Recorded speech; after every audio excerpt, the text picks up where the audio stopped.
Buen día, chicos. Vamos a continuar con otro de los temas de este eje, que es la enfermedad inflamatoria intestinal. Se entiende a esta patología básicamente a toda una inflamación de lo que es el tracto digestivo por debajo de lo que es el ligamento de Trish, que lo hemos visto, que se considera lo que es el aparato digestivo de vía baja. Tiene dos entidades comparativas que, si bien tienen una clínica similar, incluso tienen hasta una etiología similar, pero la presentación clínica suele variar considerablemente, que son la enfermedad de Crohn y la colitis ulcerosa. Estas dos enfermedades son una inflamación del intestino. La enfermedad de Crohn es del intestino delgado y la colitis ulcerosa es una inflamación de la mucosa del intestino grueso, con lo cual afecta a ambos intestinos. Se utiliza enfermedad inflamatoria del intestino de manera genérica para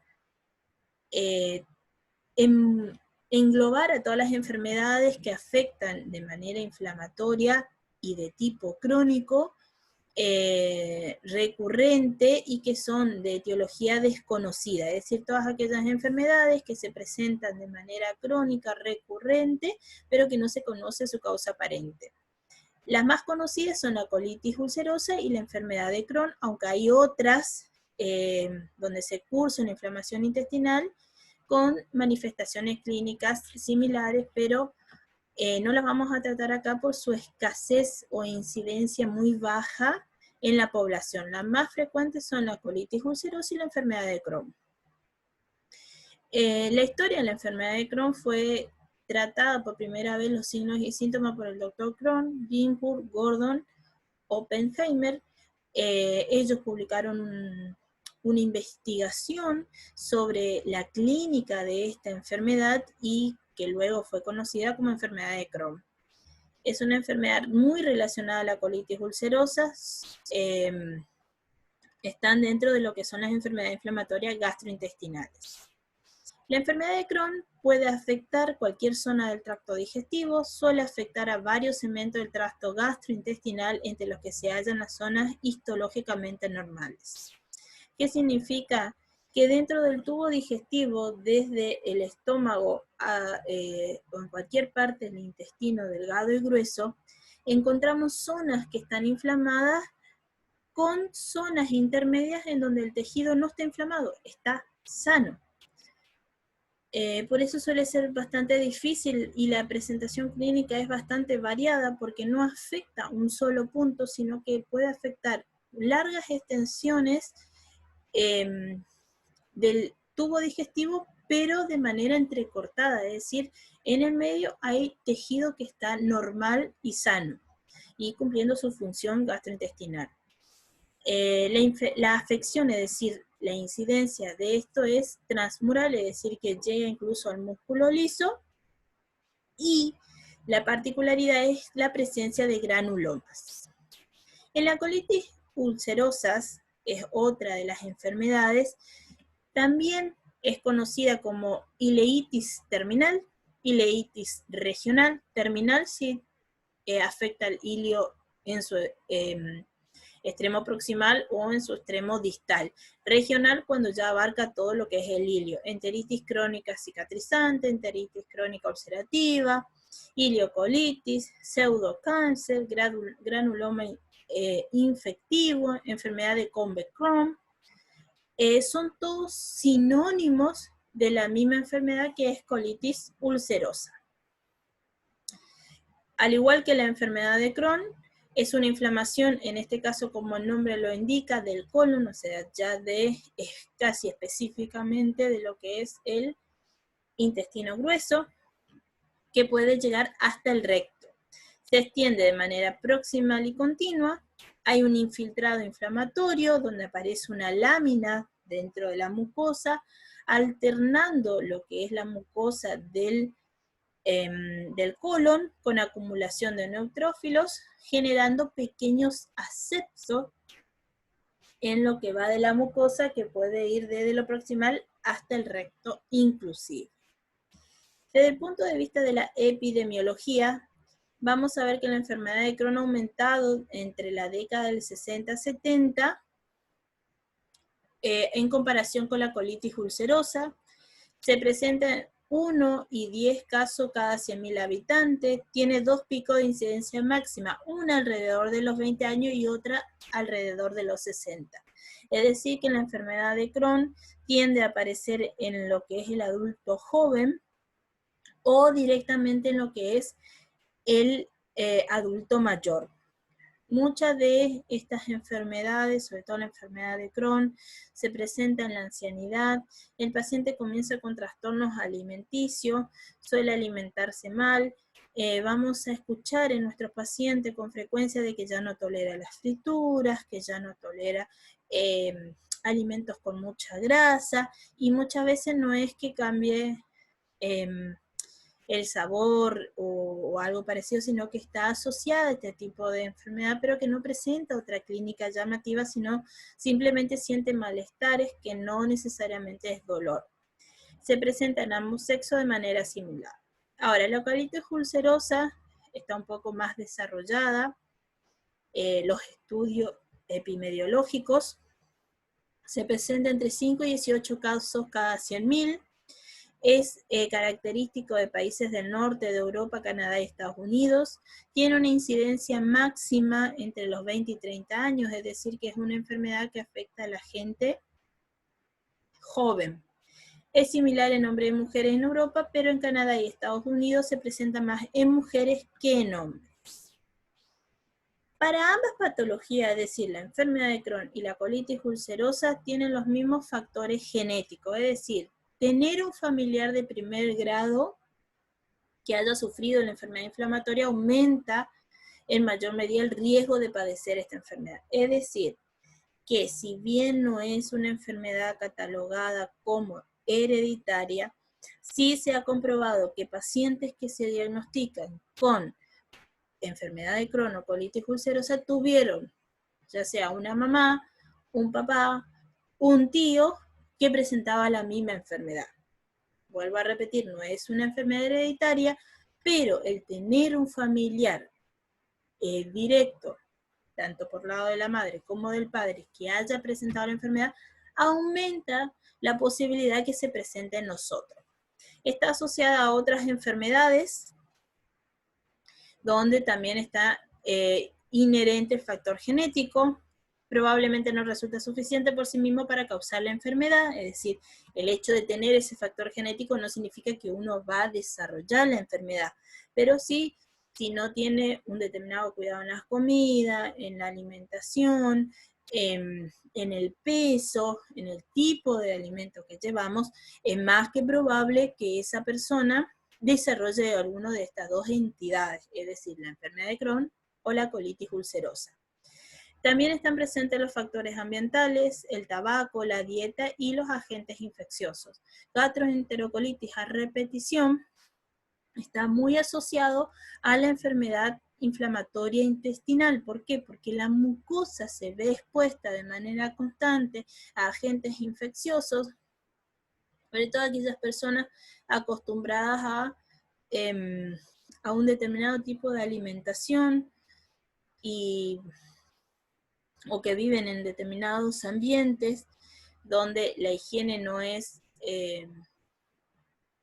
la correcta, suelen presentar gastroenterocolitis a repetición. Y eso puede llevar a que al cabo de un tiempo, esa mucosa que ha sido dañada de manera habitual, no habitual, sino de manera constante o en periodos cortos de tiempo, pueda llegar a desarrollar la enfermedad de Crohn o la colitis ulcerosa. Únicamente el tabaco tiene una clara influencia, sobre todo en la colitis ulcerosa.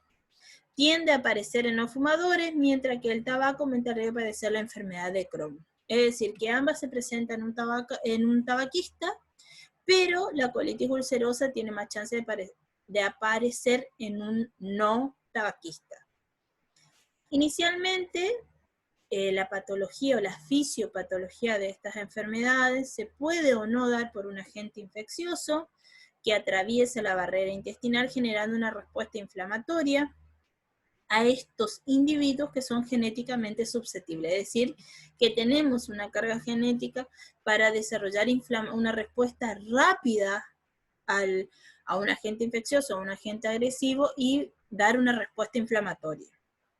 Esta reacción produce la citoquina, los metabolitos de ácido araquidónico, proteasa, oxidonita, o sea, todo el proceso, la cascada inflamatoria como se la conoce.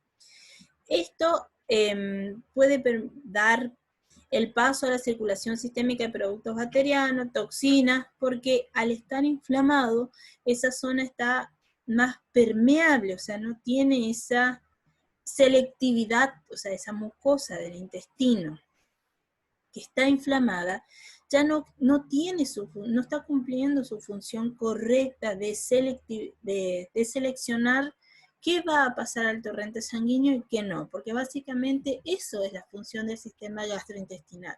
Nosotros consumimos la carne, el estómago lo degrada, en el duodeno se lo degrada a las proteínas esenciales, de hecho se lo degrada a los aminoácidos, y es el aminoácido, no el trozo de asado, sino el aminoácido o el ácido graso o los carbohidratos lo que tiene que pasar al torrente sanguíneo.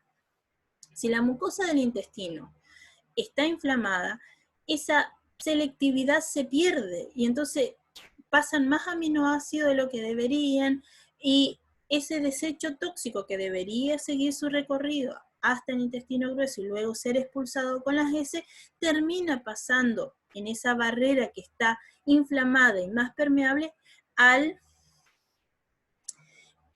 torrente sanguíneo y puede llegar a causar otras infecciones con foco extraintestinal o tener una manifestación clínica lejos de lo que es el aparato digestivo.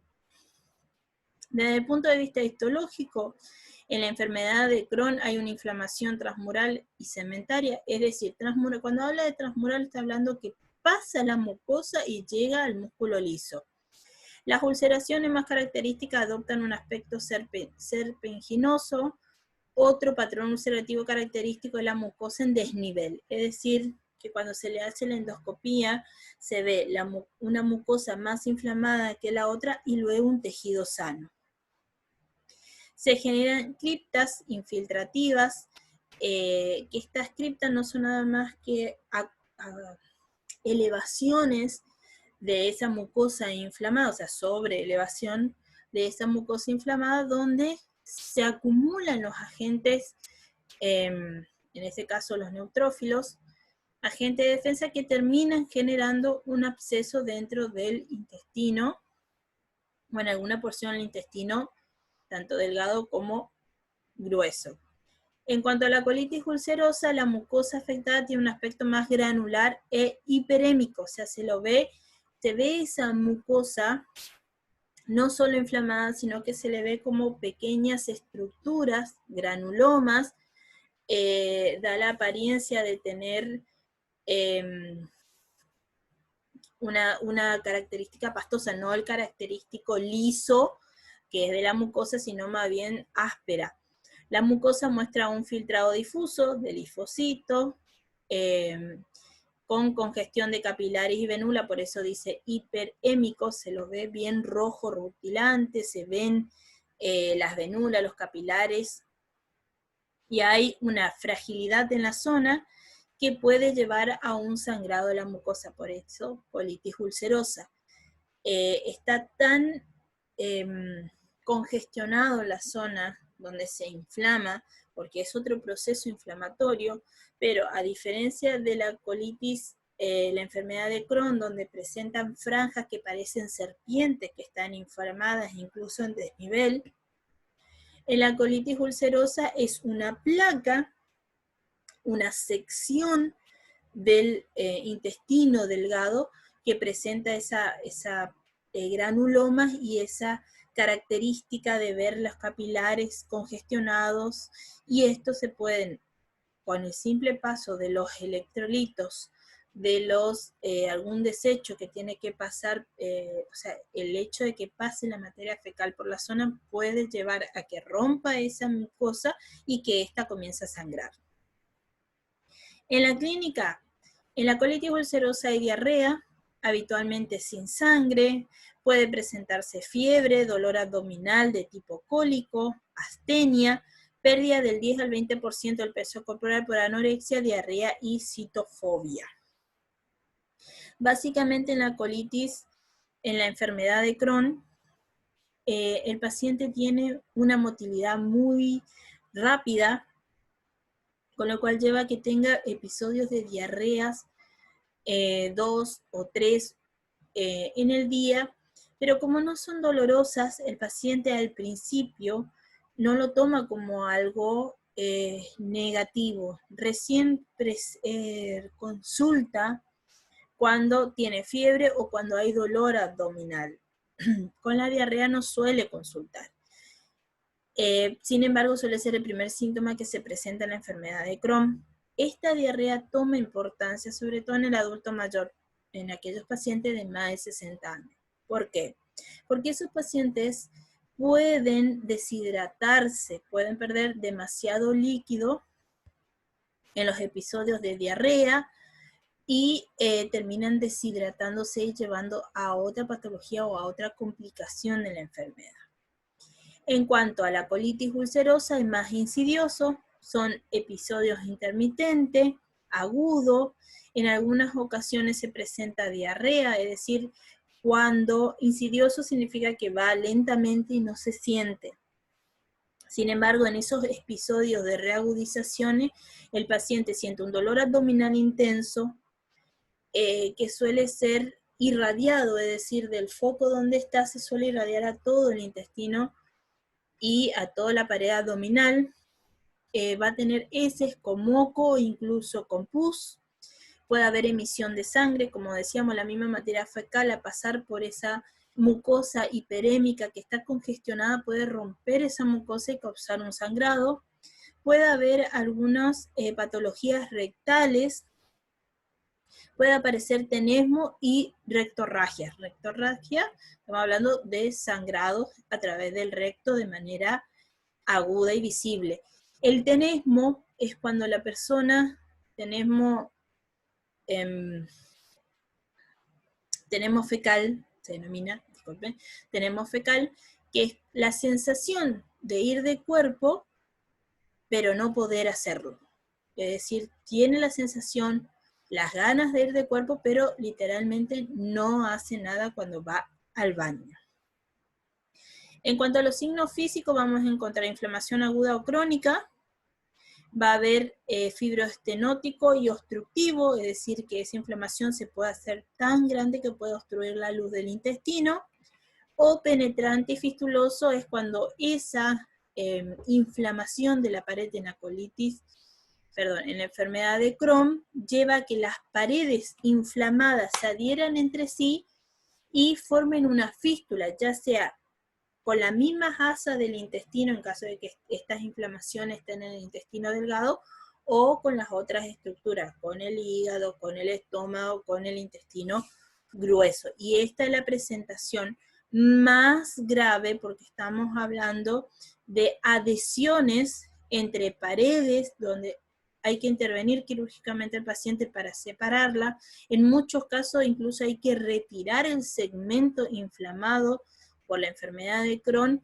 y significa remover un pedazo del intestino del paciente. En la colitis ulcerosa, los síntomas son leves a la exploración, es decir, simplemente se suele ver la pared, los gránulos o esa pared granulosa. Los más graves pueden apreciarse distensión abdominal, dolor a la palpación a lo largo del trayecto del colon, es decir, cuando se palpa el trayecto del colon al paciente le duele.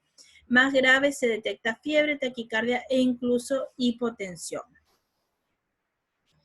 En la enfermedad de Crohn, la inflamación de la serosa puede provocar una adherencia entre diversas asas, es lo que yo le acabo de decir, que puede formar una masa que es palpable, tiende a localizarse en el cuadrante inferior derecho del abdomen. Aquí hay que hacer una diferenciación, si es del lado derecho, casi siempre, que no sea, no se lo suele confundir con apendicitis, es decir, la persona llega con dolor en el cuadrante inferior derecho del abdomen y la mayoría de las veces se considera que es una apendicitis, sin embargo termina siendo una de las presentaciones graves de la enfermedad de Crohn.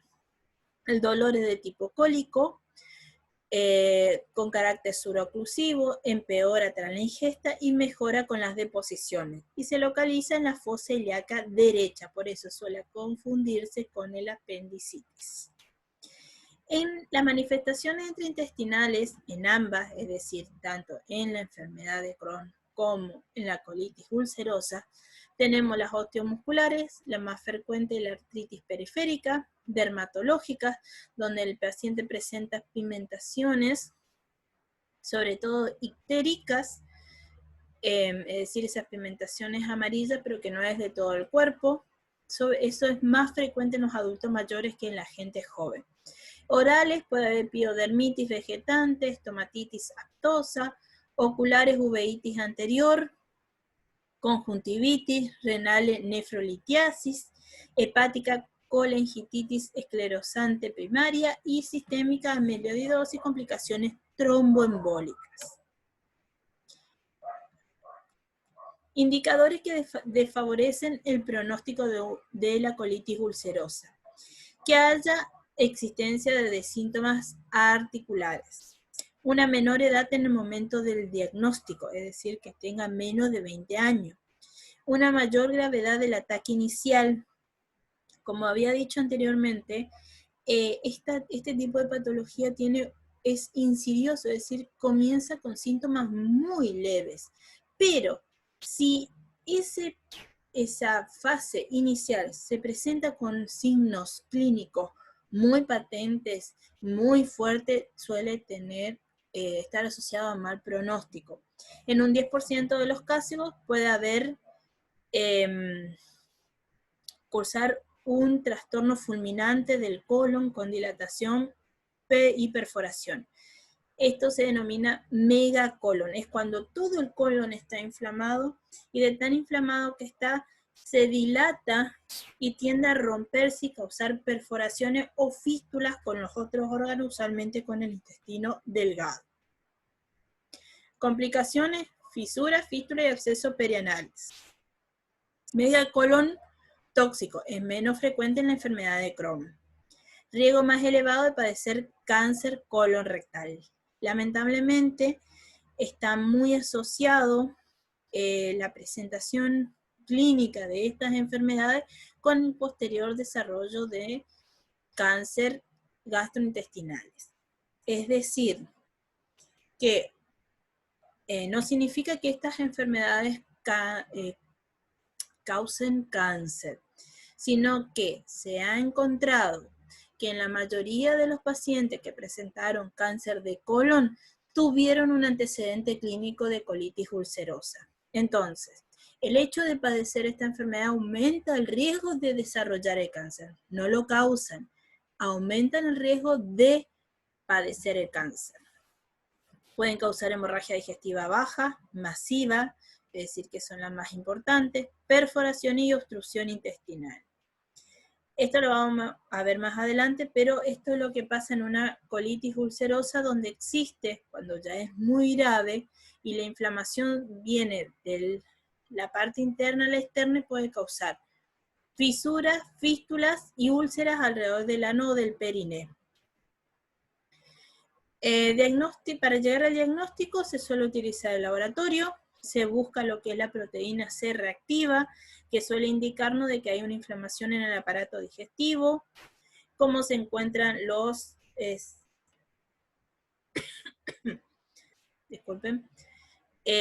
factores de coagulación, la elevación de la eritrosedimentación, hipoalbuminemia, si existe algún tipo de anemia, de leucotosis o incluso cómo se encuentran los electrolitos, en este caso específico, el potasio.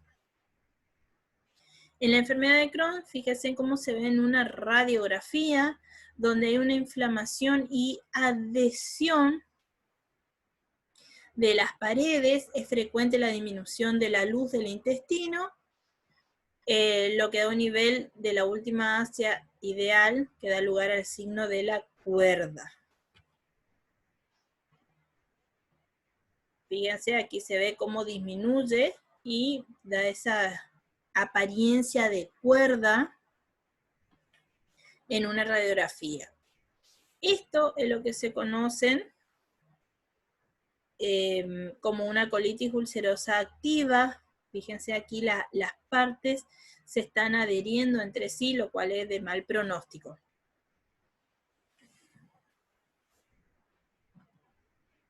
Esto, fíjense, esta zona negra nos está indicando que hay aire dentro, y fíjense cómo se nota de manera globuloso la presentación del abdomen de este paciente. Esto es lo que se conoce como distensión abdominal. La presencia de aire nos está indicando que hay una perforación en alguna parte entre el colon transverso, básicamente en el ángulo esplénico. Es lo que se conoce como megacolon tóxico. Esto es otra cosa que se ve de la colitis ulcerosa, donde se lo ve rígido al sistema, lo que es todo el intestino grueso. En las endoscopías, que es otro de la forma de llegar al diagnóstico, es una técnica más sensible, donde se puede ver la mucosa e incluso permite tomar una biopsia de esos segmentos inflamados, ya sea del intestino delgado o intestino grueso.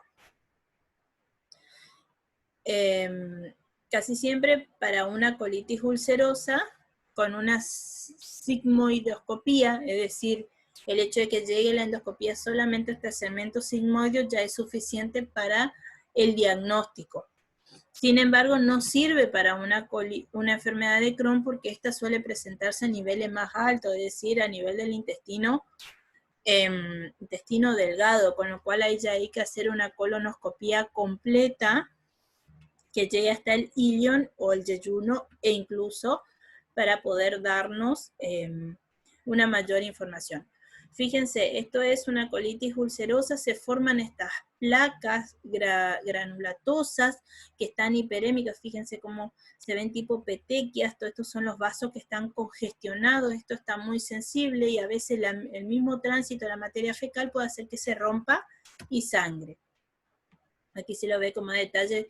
Esto es lo que se refiere como granulomas, o la presentación de granulomas, o nódulos. Incluso en algunos textos te van a encontrar con pequeños nódulos en la mucosa. Estas son diferentes fotografías endoscópicas. Aquí está en la enfermedad de Crohn cómo se encuentra inflamada en formas serpentarias, le llaman, porque justamente tiene una forma irregular, donde la inflamación puede estar seguido de tejido sano. Esto ya es la formación de nódulos. Aquí se está tomando una muestra de la biopsia para determinar. Son diferentes fotos donde se muestran.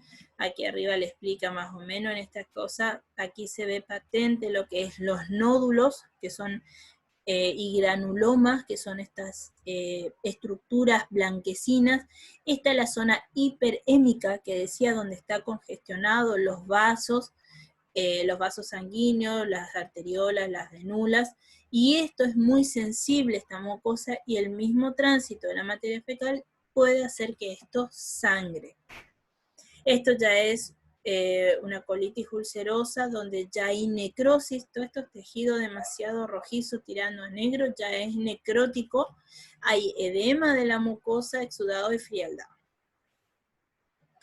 Esto ya es, aquí se le hace biopsia para descartar que no sea un cáncer.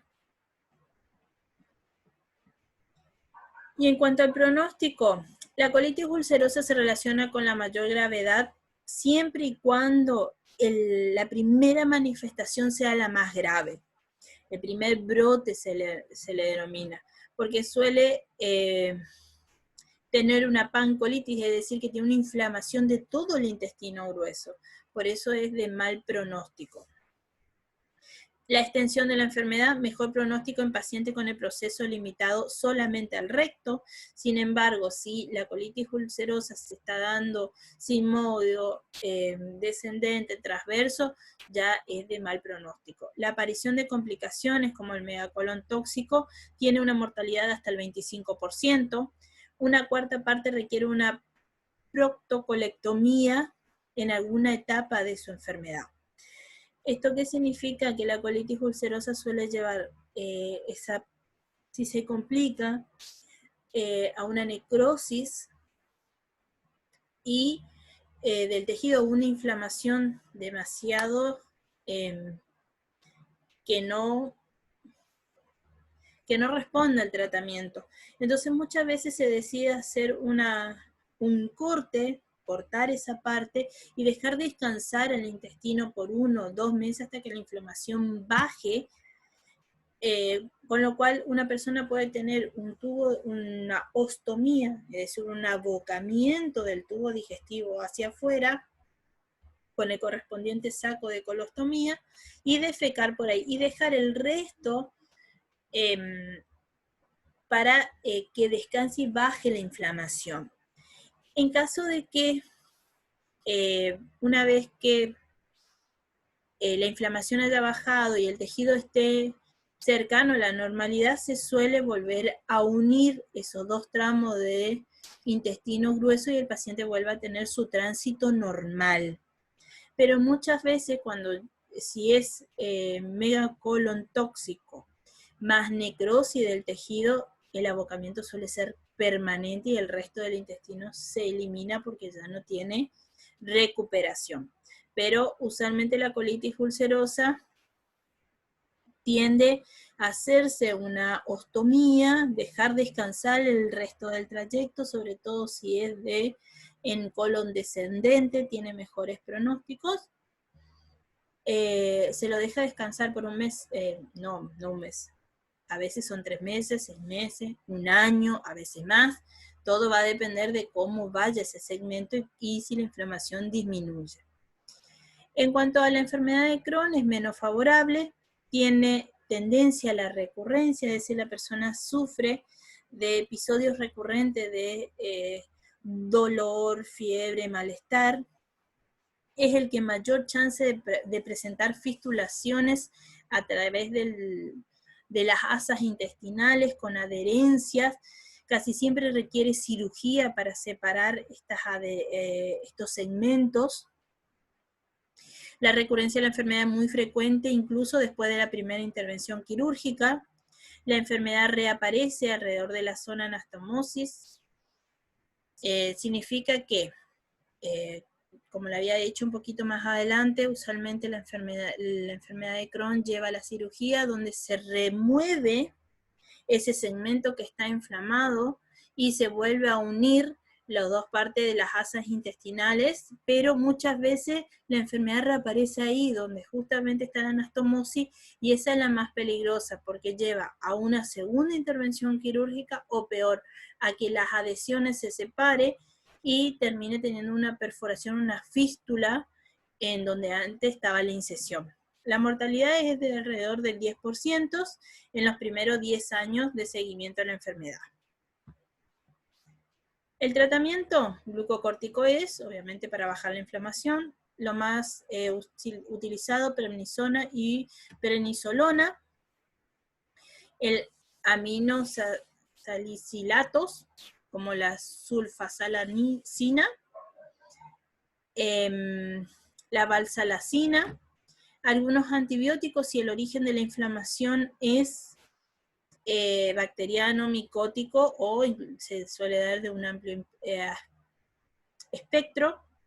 Inmunomoduladores para tratar de disminuir las cascadas de inflamación. En el tratamiento, la ileitis terminal representa el 80% de estenosis que causa obstrucción, fístulas, interna o externa, lo cual son todos pautas para llevar a la intervención quirúrgica, como el absceso abdominal o perineal, fallo en el control de la manifestación intraintestinal. La técnica quirúrgica que se aconseja casi siempre es la recepción del segmento afectado, manteniendo la continuidad intestinal mediante anastomosis terminales. Básicamente es lo que le decía, que se retira el segmento afectado y se vuelve a unir las partes intestinales. Total, el intestino delgado tiene aproximadamente 7 metros. El problema es que la enfermedad de Crohn no desaparece, tiende a reaparecer justamente acá, donde se hace esa unión, esa anastomosis, y suele ser de muy mal pronóstico, suele llevar a más de 2 o 3 cirugías. En la colitis ulcerosa, el fallo de tratamiento médico puede ocasionar estenosis por obstrucción, displasia grave o incluso llevar a que desarrolle un cáncer. La colectomía o el abocamiento del colon es urgente si aparece el megacolon tóxico que no responde al tratamiento médico o un brote grave que es resistente a los fármacos, o en caso, en última, si el paciente presenta una hemorragia masiva. Urgente, sí o sí, el paciente con colitis ulcerosa entra a cirugía si hay un brote refractario que no responde al tratamiento médico, si el paciente presenta sepsis, absceso abdominal, oclusión intestinal, megacolon tóxico con perforación o una hemorragia masiva. Electivas, ¿qué significa? Que se decide si se lleva o no a la cirugía al paciente. Cuando reaparece la enfermedad, aún cuando se está haciendo tratamiento con inmunosupresores, cuando hay brotes agudos graves repetidos, mínimo 2 en los últimos 6 meses, manifestaciones intraintestinales graves, retraso del crecimiento en niños si es que se da en una corta edad, y determinante de las condiciones de fítulas o enfermedades perianales. Aspectos importantes. La mortalidad de la enfermedad de Crohn puede ser disminuida con un tratamiento meticuloso, siempre y cuando se detecta a tiempo. Las nuevas técnicas son aclarar el lugar de la lesión, su actividad, sus complicaciones. También se puede hacer ultrasonido, tomografía computada, la TAC o la resonancia magnética nuclear. Existen nuevas opciones terapéuticas como el empleo de la budesonina y en los casos refractarios la metotrexate. Otras nuevas terapéuticas incluyen la dieta líquida, es decir, que no consuma nada sólido que pueda inflamar el intestino. La medida más efectiva para mantener la remisión de la enfermedad es suprimir el mal hábito de fumar, es decir, que al paciente fumador se le debe pedir que abandone el hábito de fumar porque es la mejor forma de evitar las remisiones o la reaparición de la enfermedad. Los pacientes, obviamente, deben participar en las decisiones sobre el tratamiento de su enfermedad. Como proceso enfermero en estas enfermedades inflamatorias intestinales, tenemos que tener en claro nuestros objetivos como desde el punto de vista objetivo y subjetivo. ¿Qué es lo que vamos a averiguar en la anamnesis? Para empezar, las manifestaciones actuales, le vamos a pedir al paciente que sea lo más específico posible, incluyendo el inicio, cuánto dura, la gravedad, número de posiciones diarias, si presenta o no sangrado, moco, el AS, dolor o calambre abdominal, tenesmo, qué dieta habitual lleva, qué tipo de dieta tiene, la capacidad para mantener el peso. Básicamente le vamos a preguntar, porque el paciente muchas veces va a decir, no, yo no veo. Entonces le vamos a decir, usted cuando se higieniza con el papel higiénico, ¿ha notado sangre? ¿Ha notado alguna particularidad? ¿Siente calambres? ¿Cuál es el nivel del dolor? Podemos utilizar las escalas del dolor, ya sea varias de las escalas que le presenté en el trabajo anterior, que pueden ser por número, por cara, que nos exprese a través de los emoticones cuál es su nivel del dolor, o del 1 al 10, donde 1 es un dolor insoportable, donde 1 es un dolor leve o tolerable, y 10 es un dolor totalmente intolerable y insoportable. ¿Qué otras manifestaciones? Él siente desde que está padeciendo los cuadros de diarrea, si toma algún tipo de fármaco, cuál, si ha tenido tratamiento y qué prueba diagnóstica se ha realizado.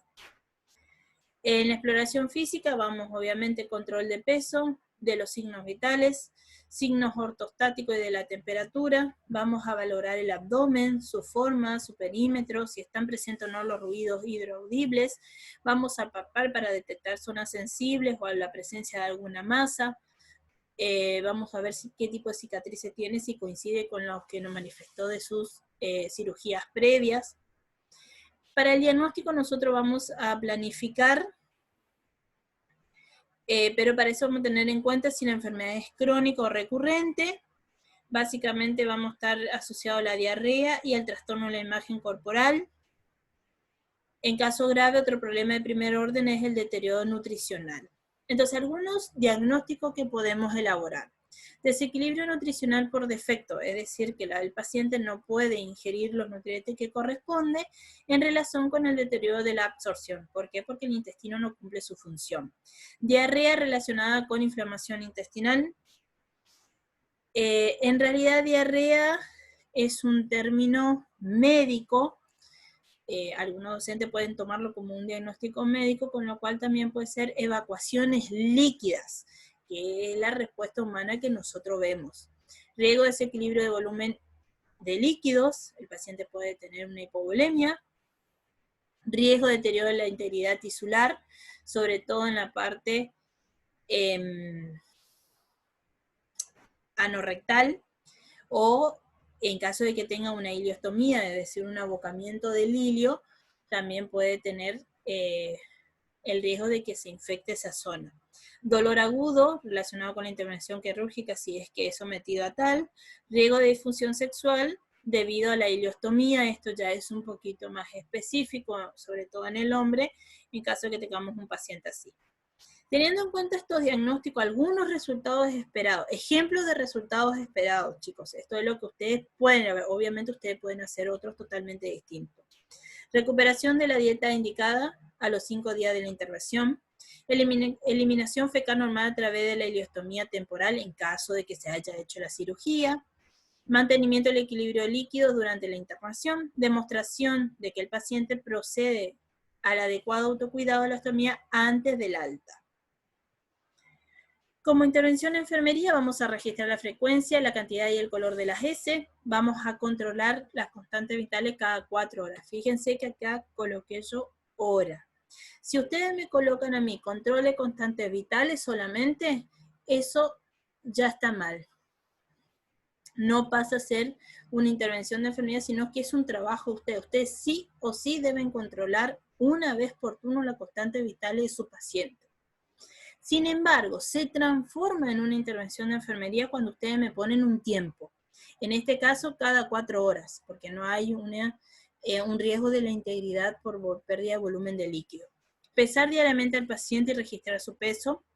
Valorar otros posibles signos de déficit de líquido como el calor, la piel seca o la turgencia de la misma, si hay membranas o mucosas secas, brillantes, si hay debilidad o nubilación, si presenta mucha sed, la magnitud de la pérdida de peso,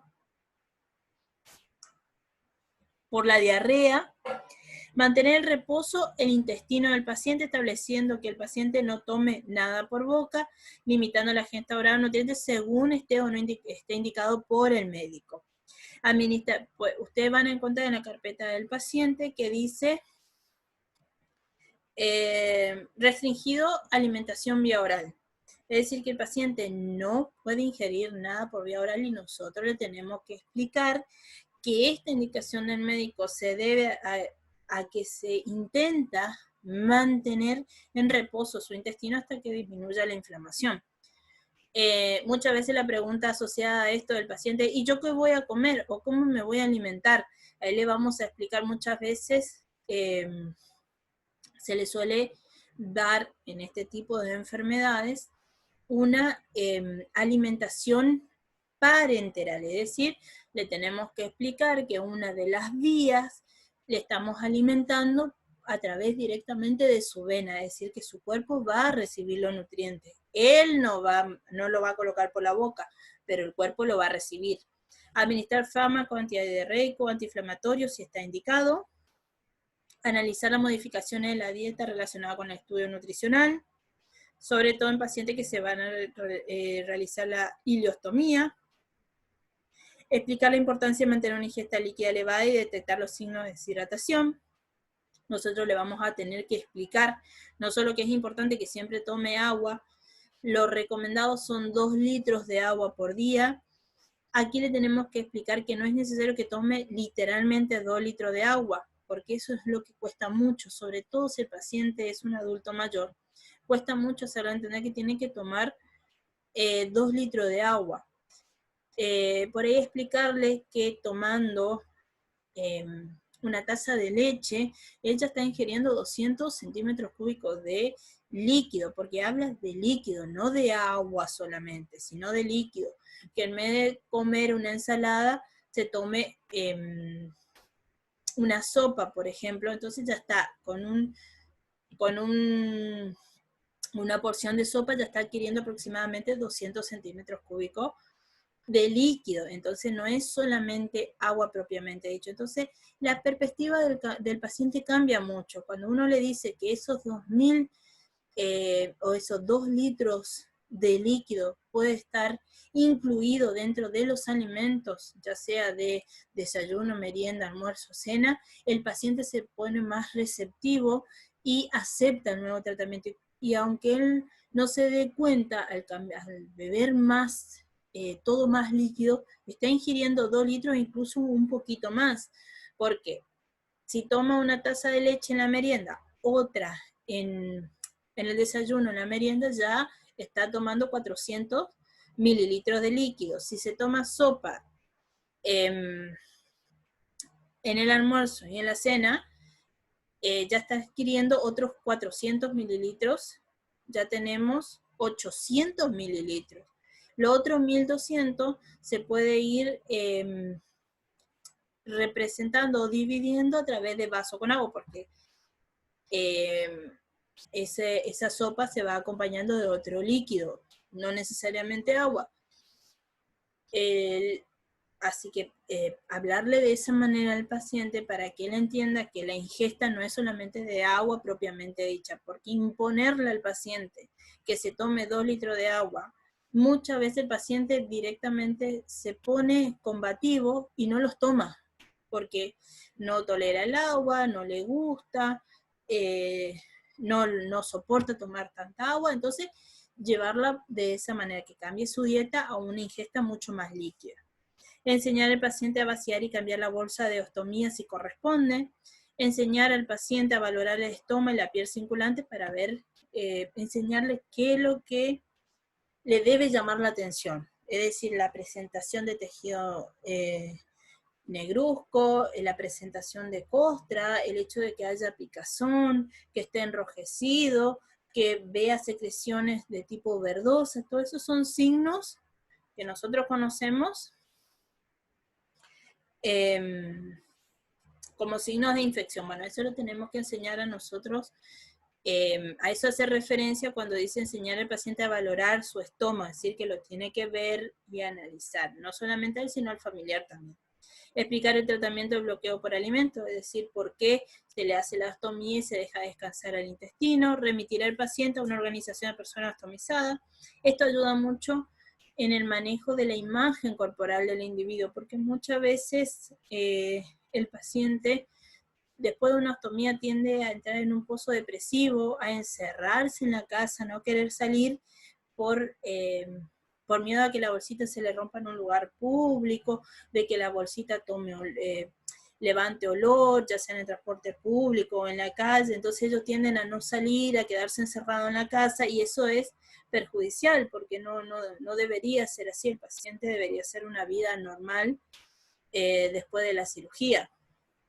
Por ahí el compartir sus experiencias con otras personas que ya han pasado por lo mismo ayuda mucho. Proporciona una lista de proveedores locales material para ostomía. En nuestro caso, más que una lista de proveedores, le indicaremos dónde puede comprar. Muchas veces las farmacias no tienen o son farmacias específicas, más lo van a encontrar en las científicas, entonces recomendarle al paciente, al familiar, dónde ir a buscar para que no esté recorriendo todas las farmacias, en el caso de Corrientes, para que no esté recorriendo todas las farmacias de Corrientes cuando son muy pocas las farmacias que tienen estos tipos de insumos, más se encuentran en las científicas, tienen todos estos elementos, y enseñarle dónde lo pueden encontrar. Muchísimas gracias. El próximo tema va a ser trastornos intestinales, pero ya no de origen inflamatorio.